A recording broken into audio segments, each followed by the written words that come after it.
కొంచెం కష్టంగా ఉంది అన్నప్పుడు మొట్టమొదటిగా మీరు చేయాల్సింది ఏంటిదంటే play some nice instrumental worship music.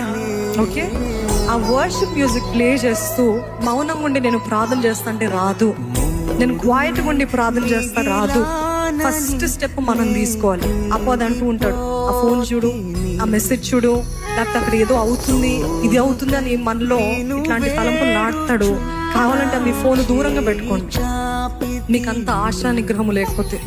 కానీ అట్లాంటి పరిస్థితుల్లో వర్షిప్ మ్యూజిక్ ప్లే చేసి నోరు విప్పి ఫస్ట్ స్తుతించడం స్టార్ట్ చేసి, పరమ తండ్రి నీకు వందనాలే, నాకు ఈ దినం ఇచ్చావు నీకు వందనాలే, నాకు ఆరోగ్యం ఇచ్చావు నీకు వందనాలే, నాకు శక్తిని ఇచ్చావు, నాకు ఈరోజు తినడానికి ఆహారం ఇచ్చావు, నాకు అన్ని ఇచ్చావు. ఒకసారి ఆయన మేలులు మీ గత జీవితం నుండి ఏమేమి మేలైతే గుర్తున్నాయో అవన్నీ నెమరు వేసుకుంటూ స్తుతించడము ప్రారంభించండి.